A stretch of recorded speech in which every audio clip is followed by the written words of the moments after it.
favorite local restaurant?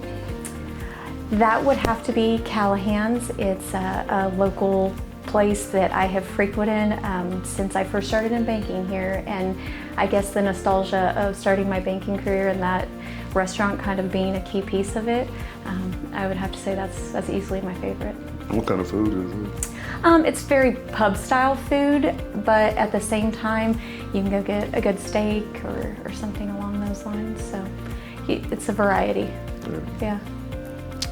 Dream vacation? Dream vacation is one that may never happen, but my husband and I would love nothing more than to go to just Colorado, to the mountains, and be as secluded as possible for a period of time. I know the feeling. I have 3 girls too, so. Would you say you have a hidden talent? Hidden talent. Some may laugh, but I guess it would be in the livestock sector. I showed livestock growing up, and now my kids are involved, so whenever they want to know who's the one that teaches them how to do all the showmanship and little things, Mom will take credit for that. Awesome, good. That's awesome. Is that kind of your background? Yes. Yep, grew up in agriculture in small town in actually Northern California, and agriculture is what brought me to Oklahoma now over 20 years ago to go to graduate school at OSU. And did you pursue any of that after college? No, got my graduate degree at OSU in Ag Econ, and banking just happened to be the fit at the time, but I've gotten to stay involved in terms of social aspect and the community involvement that I have, combined with also being an ag lender here in town. So yeah, I still get to do plenty of it. Where'd you start your banking journey start at? It started at Central National here in Enid, right out of college. And at the time I graduated, our economy was definitely in a downturn, and the employment market was very limited, and so it was tough moving here and being in a small town like Enid to try to find something. So Central National had an available position as a loan assistant. So Wow. That's where I started. Your first job. And I gradually worked myself up there, and as they changed over time, wanted to seek other opportunities, and so actually Great Plains is only my second bank I've ever worked for. Awesome. And how long were you there? I was at Central National 10 years. 10 years. Mm-hmm. Awesome. So you've been in this industry about 20? Just shy of 20 years, Okay. Yes. Awesome.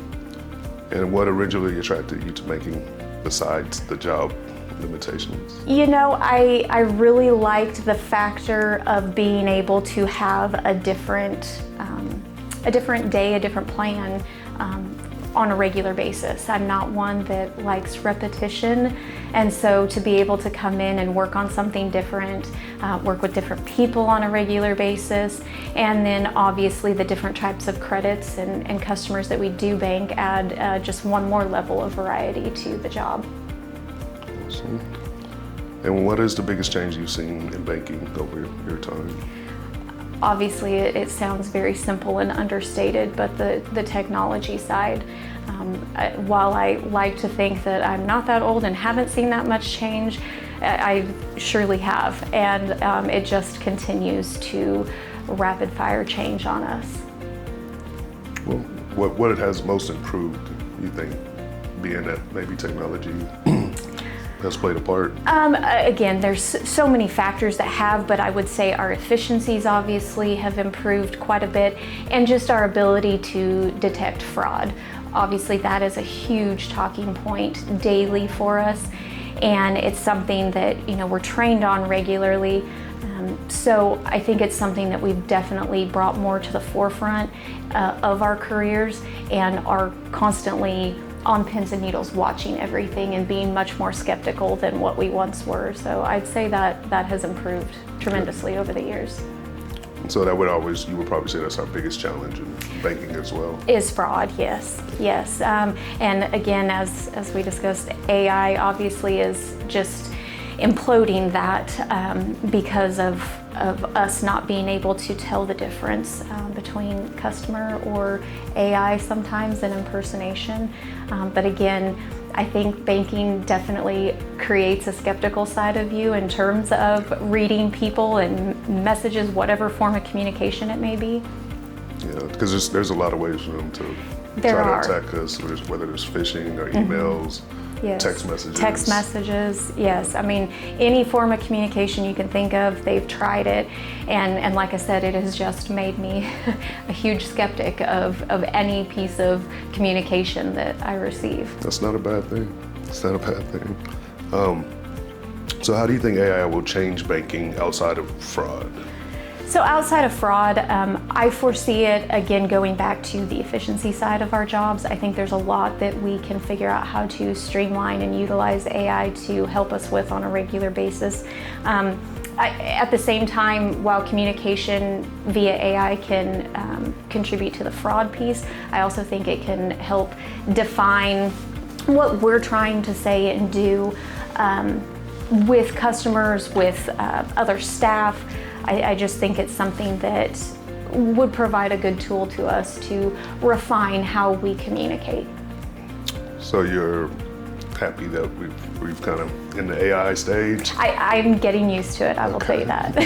Again, it goes back to that age thing and adjust to the technology that you're faced with and don't have a choice to use. I was a little scary too, I mean, for me as well. Yes. But it's been useful.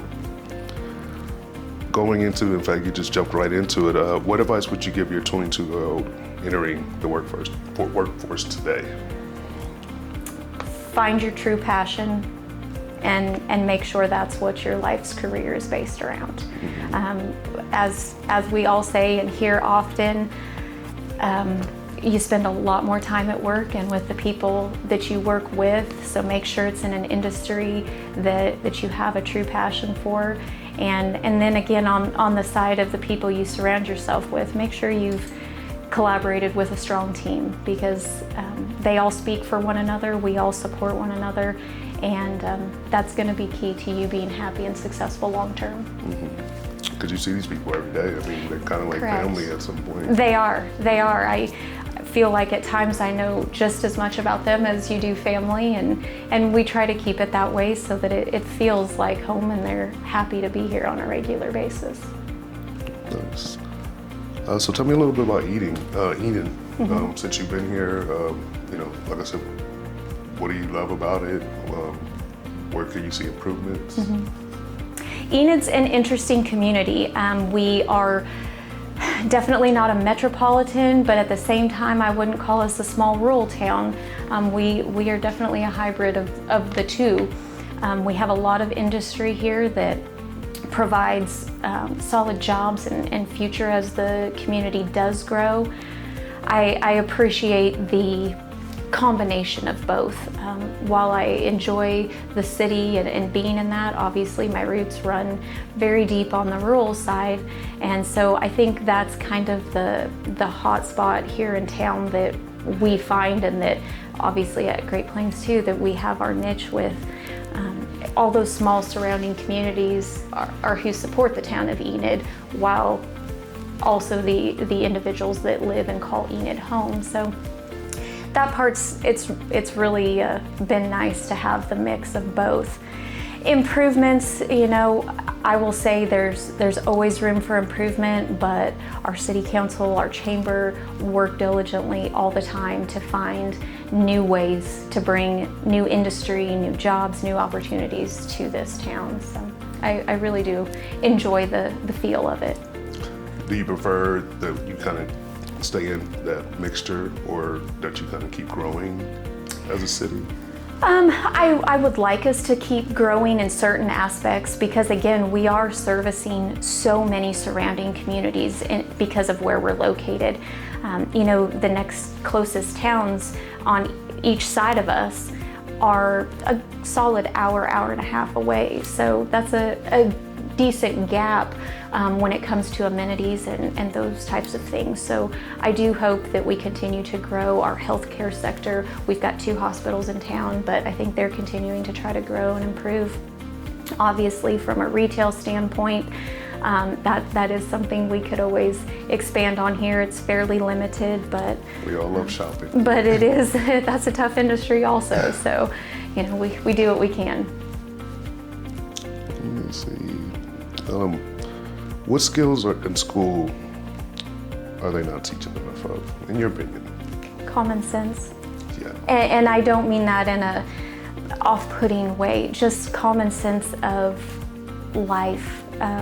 It's something that I've tried to do with some high school kids, just because I've got kind of a connection that way, is teaching the fundamentals of budgeting and how you survive on your own as an individual. That's not anything that was ever covered in high school, college, so on and so forth. And I think that's where a lot of our kids struggle going out on their own, is being able to budget and maintain their paycheck that they live on, and understanding that. So I think that, oh gosh, there was something else I was gonna say.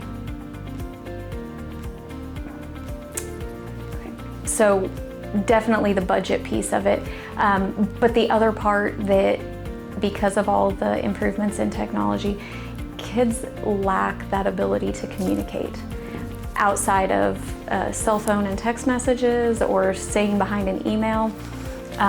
So I guess to be able to push to kids how important it is to be involved in some of those extracurricular activities that may not be the most highly sought after.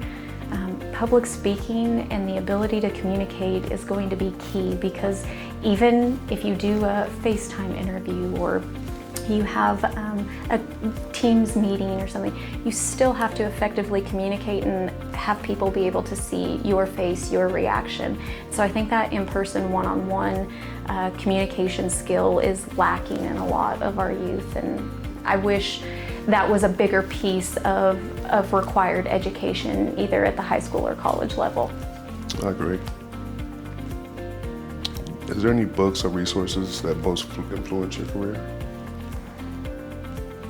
Resources, yes, and those are going to stem back to just individuals who have been influential in both personal life and career and building who I've become. So in terms of utilizing a resource, it's going to be some of those individuals that have really helped shape who I've become and where I came from.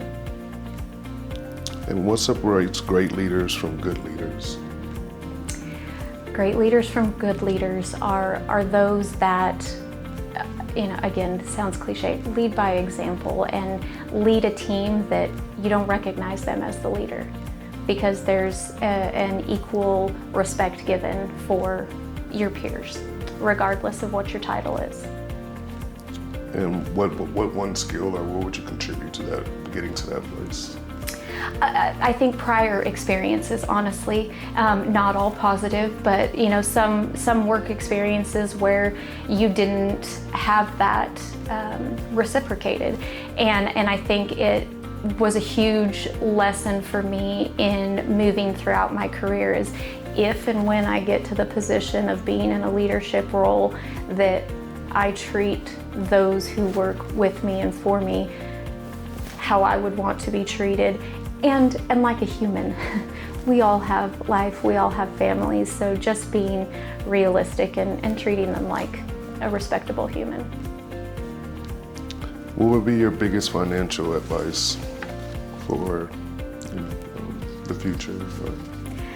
Again, I guess it depends what age really you point it towards, but it's advice that I wish I'd been given really early on.